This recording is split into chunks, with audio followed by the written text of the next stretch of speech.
Nimeni on Milja. Asun pienessä kaupungissa lähellä keskustaa. Minulla on poikaystävä. Hänen nimensä on Eero. Asumme yhdessä pienessä asunnossa, jossa on suuret ikkunat. Joka aamu aurinko paistaa sisään. Rakastan sitä. Lämmin valo tekee minut iloiseksi. Se tuntuu hyvältä merkiltä. Mä työskentelen pienessä leipomossa, aivan kulman takana. Kävelen sinne joka aamu. Matka on lyhyt, mutta pidän siitä. Ilma tuoksuu raikkaalta. Kaupunki nukkuu vielä puoliksi. Pomoni on ystävällinen, työkaverini ovat mukavia. En ole rikas, mutta minulla on tarpeeksi. Olen tyytyväinen. Eero työskentelee autoliikkeessä. Hän myy autoja ja on siinä tosi hyvä. Ihmiset pitävät hänestä. Hän on fiksu, hurmaava ja komea. Rakastan Eeroa paljon.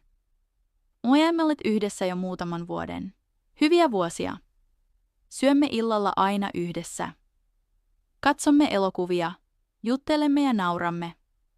Elämä on yksinkertaista. Olen onnellinen. Joskus ajattelen, näin voisi olla aina. Minulla on paras ystävä. Hänen nimensä on Saara. Olemme tunteneet koulusta asti. Silloin nauroimme, itkimme ja unelmoimme yhdessä. Saara on minulle kuin sisko. Hän vierailee meillä usein, joskus monta kertaa viikossa. Silloin istumme keittiössä, juomme teetä ja puhumme kaikesta. Elämästä, pienistä asioista, suurista unelmista. Eerokin pitää Saarasta. Saara pitää Eerosta. Kun olemme kaikki kolme yhdessä, tuntuu lämpimältä, kuin pieni perhe. Joka aamu herään ja tiedän, mitä tulee.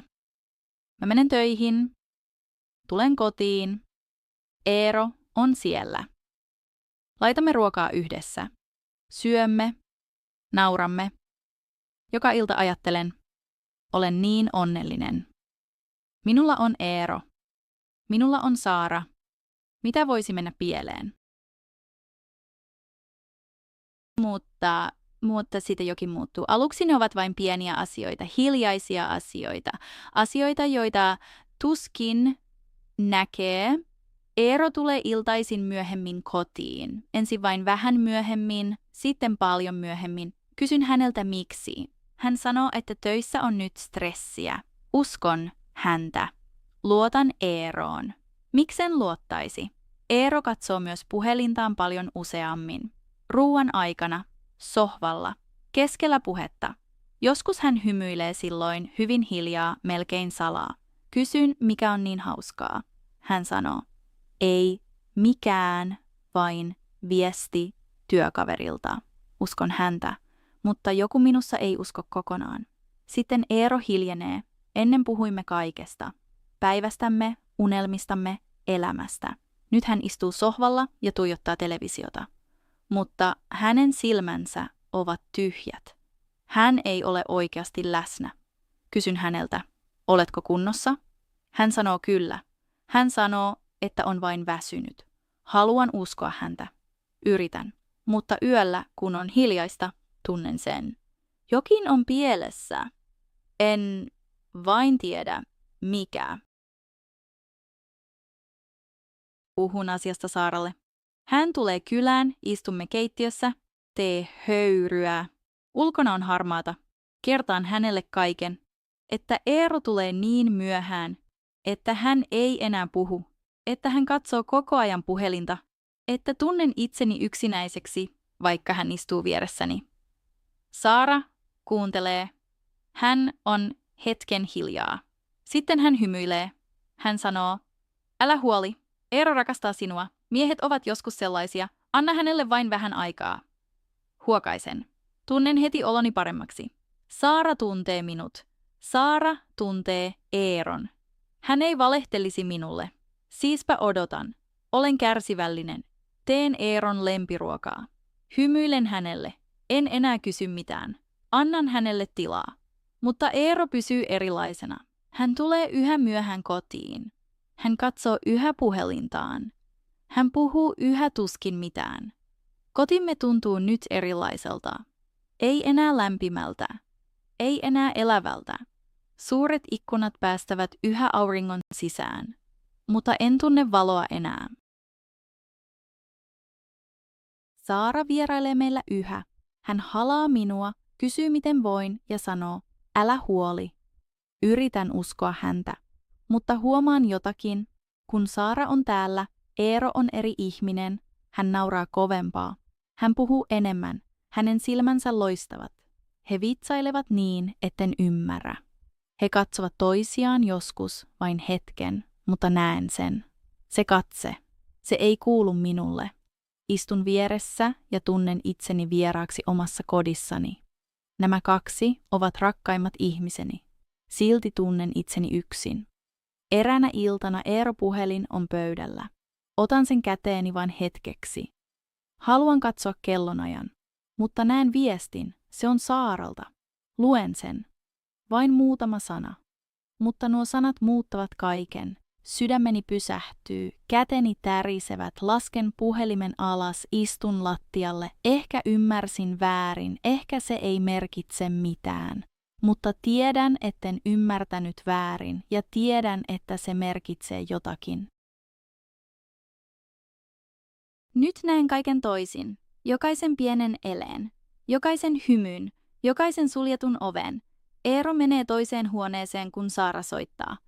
Hän sulkee oven perässään. Hiljaa, melkein varovasti. Miksi? Eräänä iltana Eero ja Saara istuvat sohvalla. He nauravat.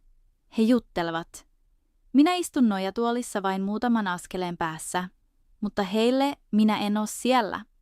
He eivät katso minua. He katsovat vain toisiaan.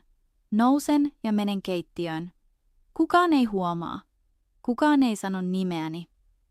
Seison seinää vasten ja tuijotan tyhjyyteen. Tunnen, miten kyyneleet nousevat. Mutta en itke. Nielen ne. Sanon itselleni, olen vahva. En kuvittele tätä. Jokin on pielessä. Tiedän sen. Tunnen sen syvällä sisälläni. Mutta en tiedä, mitä tekisin. Päätän tehdä jotain, suunnittelen yllätyksen, konserttiviikonloppu vain meille kahdelle, ei hälyä, ei stressiä, ei muita ihmisiä, vain Eero ja minä, rakkautemme tarvitsee sitä, ehkä tämä on ratkaisu, ehkä voimme palata siihen mitä ennen oli. Kerron Eerolle siitä, hänen kasvonsa näyttävät hetken yllättyneiltä, sitten hän hymyilee, hän sanoo, että se on hyvä idea. Ostin liput. Olen innoissani, melkein kuin ennen. Tämä pieni toivon kipinä tuntuu hyvältä. Päivä koittaa. Pakkaan laukut huolellisesti. Laitan Eeron lempitakin päällimmäiseksi. Puen kauniin mekon. Olen valmis. Eero on vielä töissä. Hän sanoo tulevansa iltapäivällä. Sitten lähdemme. Odotan. Katson kelloa. Odotan lisää. Tunnit kuluvat, iltapäivä muuttuu illaksi, istun sohvalla, laukut seisovat yhä pakattuina oven vieressä, sitten puhelimeni soi, se on Eero. Sydämeni tietää jo ennen kuin vastaan. Hän sanoo, että on pahoillaan, hän ei voi tulla, työ. Yksi ongelma, ehkä ensi viikolla. Aina ensi viikolla, sanon okei. Ääneni kuulostaa rauhalliselta, lopetan puhelun, sitten istun siinä, liput ovat pöydällä, laukut seisovat ovella. Mekko istuu yhä täydellisesti ja minä itken. Itken niin kauan, kunnes mitään ei enää tule. Sitten nousen, teen päätöksen, ajan vanhempieni luo. En ikuisesti, vain muutamaksi päiväksi. Minun täytyy päästä pois tästä asunnosta, pois Eerosta, pois Saarasta. Pois tästä tunteesta. Pakkaan pienen laukun. Kirjoitan äidilleni lyhyen viestin. Hän vastaa heti. He odottavat minua. Katson vielä kerran asuntoa läpi. Täällä oli kerran kaikki hyvin. Nyt paikka tuntuu vieraalta. Ajan varhain aamulla. Eero nukkuu vielä. En sano hyvästi, suljen oven hiljaa takanani, nousen autoon, ajan. Itken, mutta jatkan ajamista. Ja kyynelten välissä tunnen pienen hennon vapauden tunteen. Hetken päästä muistan unohtaneeni äidin lahjan. Se on yhä kotona. Käännyn takaisin. Ajan kotiin. Avaan oven hyvin hiljaa. Asunto on pimeä, on hiljaista, mutta sitten kuulen jotakin. Hiljaista musiikkia, se kuuluu olohuoneesta. Jään seisomaan. Eero ei pidä musiikista aamuisin. Sydämeni hakkaa nopeasti. Jalkani tuntuvat raskailta. Kävelen hitaasti käytävää pitkin. Pysähdyn ovelle. Kurkistan sisään.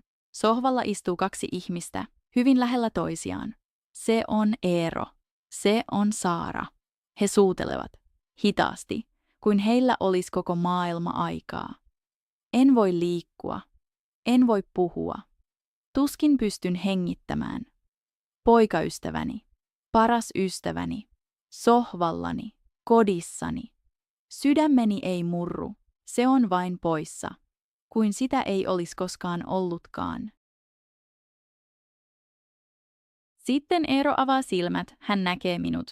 Hetken ajan kaikki on hiljaa. Sitten hän hypähtää ylös. Hän sanoo nimeni. Milja. Vain tämä yksi sana. Saara avaa silmänsä, hän näkee minut. Ja hän alkaa itkeä. Hän sanoo, että on pahoillaan. Yhä uudestaan. Anteeksi. Anteeksi. Mutta nuo sanat ovat tyhjiä. Ne kuulostavat ilmalta. En itke. En huuda. Seison vain paikallani. En tunne mitään. Vain suuren, raskaan tyhjyyden. Olin rakastanut näitä 2 ihmistä. Enemmän kuin mitään muuta. Ja nyt en tunne heitä enää. Eero tulee minua kohti. Hän ojentaa kätensä. Astun taaksepäin. Sanon, älä koske minuun. Ääneni on rauhallinen, kylmä, melkein vieras. Saara itkee kovemmin. Hän sanoo, olen paras ystäväsi, anna anteeksi. Mutta se ei enää pidä paikkansa. Paras ystävä ei tee näin. Katson häntä. Sanon vain, mene. Hän lähtee. Nyt olemme vain Eero ja minä. Hän puhuu, hän selittää, hän anoo. Hän sanoo, että se oli virhe, ettei se merkitse mitään, että hän rakastaa minua. Mutta hänen sanansa eivät enää yllä minuun. Menen makuuhuoneeseen, lukitsen oven, istun sängylle ja tuijotan seinää. Koko yön. En nuku. Ajattelen jokaista iltaa, jokaista suudelmaa, jokaista naurua. Kaikki oli minulle totta. Ja mikään siitä ei ollut totta. Aamu tulee. Harmaa valo suodattuu verhojen läpi. Avaan oven. Eero istuu käytävän lattialla. Hän on istunut siinä koko yön. Hän näyttää murtuneelta mieheltä. Hän nousee ylös. Hän sanoo, voimmeko jutella? Katson häntä. Pitkään. Sitten sanon, se on ohi, Eero. Äänessäni ei ole vihaa, ei kyyneleitä, vain totuus. Hän itkee, hän sanoo, että muuttuu. Hän sanoo monia asioita, mutta en enää kuuntele. Menen pöydän luo, otan asunnon avaimen, lasken sen hitaasti pöydälle. Sanon, näkemiin, Eero. Otan laukkuni, kävelen oven läpi, ajan vanhempieni luo. Kun saavun, he halavat hiljaa. Äiti keittää teetä, isä vain istuu viereeni. He eivät kysy mitään, he vain ovat siinä. Se riittää. Jään heidän luokseen hetkeksi. Joinakin päivinä itken paljon. Toisina päivinä olen niin vihainen, etten puhu. Joinakin päivinä en tunne mitään, mutta joka päivä hitaasti olen hieman vahvempi. Ja ajan takaisin kaupunkiini, mutta en takaisin Eeron luo. Löydän pienen asunnon, 1 huone, keittiö ja kylpyhuone. Pieni kuin laatikko, mutta se on minun, vain minun. Ei valheita täällä, ei salaisuuksia, vain minä ja hiljaisuus. Ensimmäiset viikot ovat vaikeita. Nukun lattialla, koska minulla ei ole huonekaluja. Syön yksinkertaista ruokaa, käyn töissä ja palaan kotiin ja istun tyhjyydessä. Mutta hiljaa asunto täyttyy, sänky, pöytä, tuoli ja hiljaa myös minä täytyn uudelleen. Työ auttaa, rutiini auttaa. Eräänä iltana kävelen pienen liikkeen ohi. Ikkunassa näen ihmisiä, joilla on seivejä käsissään. He muovaavat, pyörittävät, luovat. Heidän kasvonsa ovat tyynet, melkein rauhalliset. Kyltissä lukee keramiikkakurssi. Jään seisomaan. Jokin sisälläni vetää minut sisään. Nainen hymyilee minulle. Hän kysyy, haluatko kokeilla? Mietin hetken. Sitten sanon kyllä. Saavi tuntui oudolta käsissäni. Viileä, pehmeä, elävä. Muovaan jotain, en tiedä mitä. Sillä ei ole väliä. Kun dreijaan, en ajattele Eeroa. En ajattele Saaraa. En ajattele mitään. Ajattelen vain käsiäni ja savea. Se on ensimmäinen kerta pitkään, kun pääni on hiljaa. Tulen kurssille joka viikko takaisin. Ja joka viikko tunnen oloni hiukan enemmän omaksi itsekseni. Kurssilla istuu vanhempi nainen. Hänen nimensä on Riitta. Hänellä on valkoiset hiukset, rauhalliset silmät ja lämmin hymy. Eräänä päivänä hän istuu viereeni. Hän katsoo työtäni ja sanoo, se on kaunis. Sinulla on tuntuma tähän. Työskentelemme yhdessä, puhumme vähän, mutta se tuntuu hyvältä. Kurssin jälkeen hän kutsuu minut teelle. Hänen kotinsa on pieni ja lämmin, täynnä kirjoja ja kasveja. Hän kertoo, että menetti miehensä. Surua kesti kauan. Savi auttoi häntä aloittamaan uudestaan. Kerron hänelle vähän itsestäni. Hän kuuntelee tuomitsematta. Riitta ja minä tulemme ystäviksi. Oikeiksi ystäviksi. Opin. Kaikki ihmiset eivät jätä.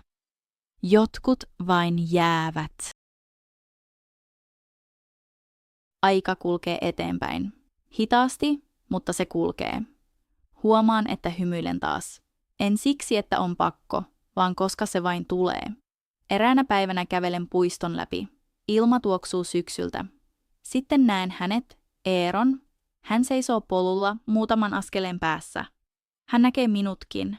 Hän tulee hitaasti lähemmäs. Sydämeni lyö hetken nopeammin. Mutta en juokse pois. Hän sanoo, hei, Milja. Hänen äänensä on hiljainen, melkein varovainen.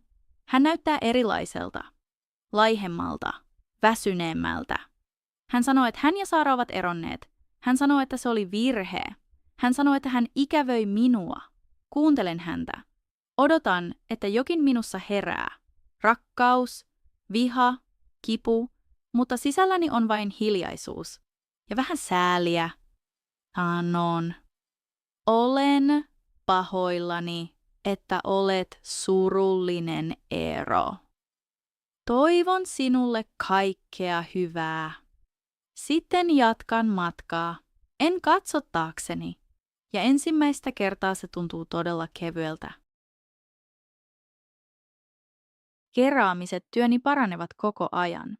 Kulhoja, kuppeja, pieniä maljakoita epätasaisin reunoinkin, silti täydellisiä. Riitta sanoo, että minun pitäisi myydä ne. Nauran. Mutta ajattelen, miksi ei. Eräänä lauantaina menen kaupungin kirpputorille. Pystytän pienen pöydän ja asettelen esineeni siihen. Olen hermostunut. Entä jos kukaan ei pysähdy? Mutta sitten joku pysähtyy, sitten toinenkin. He katsovat, he hymyilevät, jotkut ostavat. Seison siinä ja ajattelen, minä tein tämän. Omin käsin. Tyhjästä tulen takaisin joka lauantai. Juttelen ihmisille, hymyilen, elän. En ole enää Eeron tyttöystävä, en enää Saaran paras ystävä. Olen Milja, ihan vain Milja. Milja, keramiikkataiteilija. Milja, selviytyjä. Ja se on enemmän kuin tarpeeksi. Eräänä lauantaina mies tulee pöytäni luo. Hän on pitkä, tummat hiukset, avoimet kasvot. Hän katsoo töitäni pitkään. Sitten hän nostaa kupin, pyörittää sitä käsissään ja hymyilee. Hän kysyy, oletko tehnyt tämän itse? Sanon kyllä. Hän sanoo, se on todella kaunis. Hän ostaa kupin.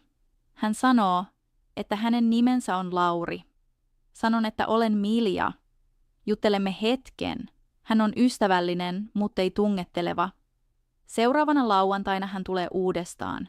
Ja vielä sitä seuraavana lauantaina. Hän ostaa joka kerta jotakin. Puhumme joka kerta hieman pidempään. Jonkin ajan kuluttua hän kysyy, haluaisinko joskus kahville hänen kanssaan. Pysähdyn hetkeksi. Kahvi merkitsee enemmän kuin kahvi. Se merkitsee luottamusta. Voinko vielä luottaa? Sydämeni lyö nopeasti, mutta sitten ajattelen. Olin rikki ja olen koonnut itseni uudelleen. Pala palalta. Voin yrittää. Se on vain kahvi. Sanon kyllä. Hän hymyilee niin leveästi, että minun on pakko hymyillä. Tapaamme pienessä kahvilassa puiston laidalla. Olen hermostunut, kun avaan oven. Mutta Lauri nousee heti, kun näkee minut ja vilkuttaa. Hänen hymynsä on lämmin. Istumme alas, teemme tilauksen, hän ottaa kahvin, minä teen. Sitten juttelemme hänen työstään, minun keramiikastani, hänen koirastaan Rekusta, joka kuulemma luulee olevansa ihminen. Nauran oikeasti. Lauri kuuntelee, kun puhun. Hän katsoo minua. Hän on aidosti läsnä. Pitkään aikaan en tunne itseäni näkymättömäksi, kun istun toista vasta päätä. Kun lähdemme, hän saattaa minut autolle. Aurinko on jo matalalla. Valo on kultaista. Sanon, oli mukavaa. Hän sanoo, minustakin. Saanko soittaa sinulle taas? Sanon kyllä. Hän vilkuttaa ja lähtee. Ajan kotiin. Peilistä näen, että hän seisoo siellä yhä. Hän hymyilee. Minäkin hymyilen. Se ei ole valtava tunne, mutta se on tosi. Istun sängylläni ja ajattelen iltaa, Lauria ja hänen nauruaan. Kuinka kevyeltä kaikki tuntui. Tämä ei ole vielä rakkautta, mutta se on jotakin. Pieni, hento alku. Menen ikkunalle. Ulkona aurinko laskee. Taivas on pinkki, oranssi ja vähän lila. Ajattelen kaikkea, mitä oli. Kipua, pitkiä öitä, hetkeä sohvalla, jota en unohda. Mutta ajattelen myös Riittaa, savea käsissäni, ihmisiä kirpputorilla, kaikkia pieniä asioita, jotka kokosivat minut. Eero ja Saara satuttivat minua. Syvästi. Mutta he pakottivat minut myös johonkin. Löytämään itseni. Miljan, joka dreijaa ja nauraa. Miljan, joka syö yksin, eikä tunne itseään yksinäiseksi. Katselen asuntoani. Pieni, yksinkertainen, minun. Jokaisen kulhon ja kupin olen tehnyt itse. Valmistan itselleni illallisen. Luen hetken. Sitten menen nukkumaan. Sammutan valon. On hiljaista. Tässä hiljaisuudessa ei ole kipua enää. Vain rauhaa. Ajattelen huomista. Huomenna teen töitä. Huomenna dreijaan. Huomenna elän. Ehkä Lauri soittaa. Ehkä ei. Näin tai niin. Olen kunnossa. Suljen silmäni. Hengitän ulos. Ja ensimmäistä kertaa pitkään nukahdan vain. Ilman pelkoa. Ilman kyyneliä. Rauhallisena ja vapaana.